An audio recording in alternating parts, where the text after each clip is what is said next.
ଏଣିକି କାଳ ସାଜୁଛି ବିଶ୍ୱକପ୍ର ପିଚ୍ ଗୁଡ଼ିକ। ସେଥିପାଇଁ ଆମେ ମ୍ୟାଚ୍ଟି ହାରିଗଲୁ। ଏମିତି କିଛି କହିଥିଲେ ଶ୍ରୀଲଙ୍କାର ଅଧିନାୟକ ୱାନାଣ୍ଡୁ ହାସରାଙ୍ଗା। ତ ପରାସ୍ତ ସାମନା କରିଛି ଶ୍ରୀଲଙ୍କା ନିଜର ପ୍ରଥମ ବିଶ୍ୱକପ୍ ମ୍ୟାଚ୍ରେ ସାଉଥ୍ ଆଫ୍ରିକା ଠାରୁ। କାରଣ ଶ୍ରୀଲଙ୍କା ସବୁଠୁ ଆଗରେ ପହଞ୍ଚାଇଥିଲା ୟୁଏସ୍ଏରେ ବିଶ୍ୱକପ୍ର ଅଭ୍ୟାସ ଜଲ୍ଦି ଆରମ୍ଭ କରିବ ବୋଲି, କିନ୍ତୁ କିଛି ଫାଇଦା ମିଳିଲା ନାହିଁ। ଏଣିକି ଶ୍ରୀଲଙ୍କା ନିଜର ପ୍ରଥମ ଟି20 ବିଶ୍ୱକପ୍ ମ୍ୟାଚ୍ 2024ରେ ପରାସ୍ତ ସାମନା କରିଛି।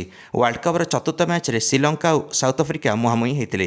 ଏଣିକି ଶ୍ରୀଲଙ୍କା କ୍ୟାପ୍ଟେନ୍ ୱାନାଣ୍ଡୁ ହାସରାଙ୍ଗା ଟସ୍ ଜିତି ବ୍ୟାଟିଂର ନିଷ୍ପତ୍ତି ନେଲେ ନ୍ୟୁୟର୍କର ଏହି ଷ୍ଟାଡିୟମରେ। ସାଉଥ୍ ଆଫ୍ରିକା ବୋଲର ଆନିକ୍ ନରଖିଆ ପ୍ରଥମରୁ ଆସି 4ଟା ୱିକେଟ୍ ନେଇଗଲେ ଶ୍ରୀଲଙ୍କାର, ଆଉ ଶ୍ରୀଲଙ୍କାକୁ ବ୍ୟାକ୍ଫୁଟରେ ପକାଇଲେ। ଶ୍ରୀଲଙ୍କା 15 ଓଭରରେ ମାତ୍ର 68 ରନ୍ କରିଲା ଆଉ 7ଟା ୱିକେଟ୍ ହରାଇ ଦେଇଥିଲା। ଏଣିକି ନ୍ୟୁୟର୍କର ଏହି ଷ୍ଟାଡିୟମରେ ପିଚ୍ ବହୁତ ଧୀମା ରହୁଛି। ଟି20 ହେଉଛି ନା ଟେଷ୍ଟ ମ୍ୟାଚ୍ ଜଣାପଡ଼ୁନି। ବ୍ୟାଟ୍ସମ୍ୟାନମାନଙ୍କୁ ବହୁତ ମୁସ୍କିଲ ହେଉଛି ଏଠି ଖେଳିବା ପାଇଁ, କିନ୍ତୁ ସାଉଥ୍ ଆଫ୍ରିକା ବୋଲର୍ସମାନଙ୍କୁ ଫାଇଦାମନ୍ଦ ହେଲା। ସାଉଥ୍ ଆଫ୍ରିକା ବୋଲର୍ସମାନେ ଆଉ ବାଉନ୍ସର ଉପରେ ବାଉନ୍ସର ଫିଙ୍ଗି ଚାଲିଲେ ଶ୍ରୀଲଙ୍କା ବ୍ୟାଟ୍ସମ୍ୟାନମାନଙ୍କୁ, ଯେଉଁଟାକି ବହୁତ ମୁସ୍କିଲରେ ପକାଇଲା ଶ୍ରୀଲଙ୍କା ବ୍ୟାଟ୍ସମ୍ୟାନମାନଙ୍କୁ। ସେଥିପାଇଁ କମେଣ୍ଟେଟର୍ସମାନେ ମଧ୍ୟ କହିଲେ ଚଳିତ ଟି20 ବିଶ୍ୱକପ୍ରେ 80 ଦଶକର ପିଚ୍ ଦିଆହେଇଛି ଆଉ ଟି20 ବ୍ୟାଟ୍ସମ୍ୟାନମାନଙ୍କୁ ଛଡ଼ା ହେଇଛି ଖେଳିବା ପାଇଁ। ଏହି ଜିନିଷର ଫାଇଦା ସାଉଥ୍ ଆଫ୍ରିକା ଉଠାଇ ସାରିଥିଲା ଆଉ ଶ୍ରୀଲଙ୍କାକୁ 77 ରନ୍ରେ ଅଲ୍ ଆଉଟ୍ କରିଦେଲା। ଆନିକ୍ ନରଖିଆ 4ଟା ୱିକେଟ୍ ନେଲେ, କାଗିସୋ ରାବାଡା 2ଟା ୱିକେଟ୍, ଏଣିକି କେଶବ ମହାରାଜ ନେଲେ 2ଟା ୱିକେଟ୍। ମାତ୍ର 78 ରନ୍ର ପିଛା କରିବାକୁ ଓହ୍ଲାଇଲା ଏଣିକି ସାଉଥ୍ ଆଫ୍ରିକା ଦଳ। ଏଣିକି ନିଜର 2 ବ୍ୟାଟ୍ସମ୍ୟାନ୍ ଜଲ୍ଦି ସେ ଜଲ୍ଦି ହରାଇଦେଲା ସାଉଥ୍ ଆଫ୍ରିକା। ଏଣିକି ରିଚା ହେଣ୍ଡ୍ରିକ୍ସ 4 ରନ୍ କରିକି ଆଉଥିଲେ, ଆଡନ୍ ମାର୍କରମ୍ 12 ରନ୍ କରିକି ଆଉଥିଲେ।